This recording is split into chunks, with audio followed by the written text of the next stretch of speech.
NDA में फूट डालने की कोशिश में जुटा आरजेडी। मोदी के दो किंग मेकर के बीच क्या सब चल रहा ठीक? सीएम नायडू को नीतीश कुमार ने किया कॉल, क्यों शपथ ग्रहण में नहीं हुए शामिल? नीतीश कुमार की गैर मौजूदगी का विपक्ष उठा रहा फायदा। चुनाव के पहले पार्टियों का एकजुट होना अलायंस को मजबूती देता है, लेकिन नतीजे आने के बाद उसे कायम रखने की जिम्मेदारी और भी बढ़ जाती है। एनडीए को लेकर कई सवाल उठ रहे हैं कि क्या एनडीए में सब ठीक है? वहीं खटपट की खबर को हवा देने का काम कर रही है विपक्ष। मुख्यमंत्री नीतीश कुमार को ट्रोलर्स द्वारा एक उपनाम दिया गया है पलटू राम का, क्योंकि आज तक कोई समझ नहीं पाया कि नीतीश कुमार का मन कब बदल जाए और कब सियासी दांवपेच धरा का धरा रह जाए। दरअसल एनडीए में सब कुछ ठीक ना होने की बात तब उठी जब बीते दिन टीडीपी अध्यक्ष और आंध्र प्रदेश के मुख्यमंत्री चंद्रबाबू नायडू के शपथ समारोह में नीतीश कुमार नहीं पहुंचे। वहीं गेम चेंजर और किंग मेकर ये दो उपाधि मोदी सरकार 3.0 में दो पार्टियों को मिला है। पहला है टीडीपी और दूसरा है जेडीयू। ऐसा क्यों, इस पर भी आगे बात करेंगे। नीतीश कुमार के इस समारोह में हिस्सा न लेने की वजह से नई सरकार में दिक्कत की आशंका जताई जा रही है। हालांकि सूत्रों की माने तो समारोह में शामिल न होने की वजह नीतीश कुमार की बिगड़ी तबीयत को बताया गया। साथ ही ये बात भी सामने आई कि सीएम नीतीश कुमार ने शपथ ग्रहण के बाद चंद्रबाबू नायडू को फोन करके सीएम बनने की बधाई दी। साथ ही मौके पर मौजूद न रहने के लिए क्षमा मांगा है, लेकिन इस बात का फायदा विपक्ष उठाने की कोशिश में लगी है।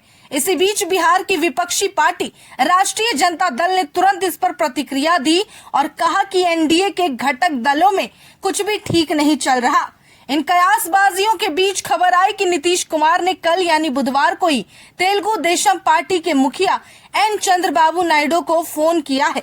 रिपोर्ट के अनुसार नीतीश ने सीएम पद संभालने के बाद चंद्रबाबू नायडू को धन्यवाद दिया। बिहार के मुख्यमंत्री कार्यालय से जारी एक बयान के अनुसार नीतीश कुमार ने फोन पर नायडू से कहा कि उन्हें उम्मीद है कि नायडू की अगुवाई में दक्षिण का ये राज्य विकास के पथ पर आगे बढ़ेगा।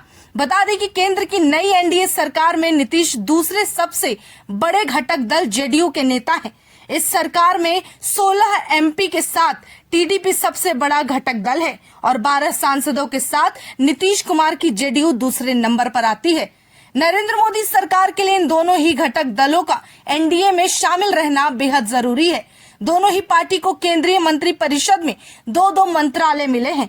इधर आंध्र प्रदेश में चंद्रबाबू नायडू को प्रचंड बहुमत मिला। हालांकि नायडू ने अपनी सरकार में पवन कल्याण की पार्टी जन सेवा और बीजेपी को शामिल किया। एनडीए को यहाँ 175 में 164 सीटें मिली है। इस सरकार का शपथ ग्रहण बुधवार को हुआ और इस कार्यक्रम में पीएम मोदी, अमित शाह, जेपी नड्डा मौजूद रहे। एनडीए नेताओं की बात करें तो एलजेपी-आर के नेता चिराग पासवान, महाराष्ट्र के सीएम और शिवसेना नेता एकनाथ शिंदे, अनुप्रिया पटेल, आरपीआई नेता रामदास अठावले जैसे नेता भी शामिल थे। लेकिन इस कार्यक्रम में नीतीश कुमार नहीं पहुंचे। इसके बाद विपक्ष के कुछ दलों ने टिप्पणी करना शुरू कर दिया। आरजेडी प्रवक्ता एजाज अहमद ने कहा कि जब नीतीश कुमार के मन मुताबिक काम नहीं होता तो वो मौन धारण कर लेते हैं। किसी न किसी तरीके से वो इस बात का संकेत देते हैं। एजाज अहमद ने कहा कि भाजपा को बहुमत मिला नहीं, एनडीए के नाम पर उन्होंने बहुमत पाया। इसके बाद मंत्रालयों का जिस तरह बंटवारा हुआ, सभी लोकसभा अध्यक्ष की भी बात होनी है। इससे आगे कई चीजें होने वाली है।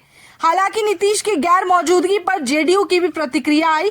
बिहार के मंत्री और जेडीयू नेता जमा खान ने कहा कि समारोह में नहीं जाने के कई कारण हो सकते हैं, उनकी तबीयत भी खराब हो सकती है।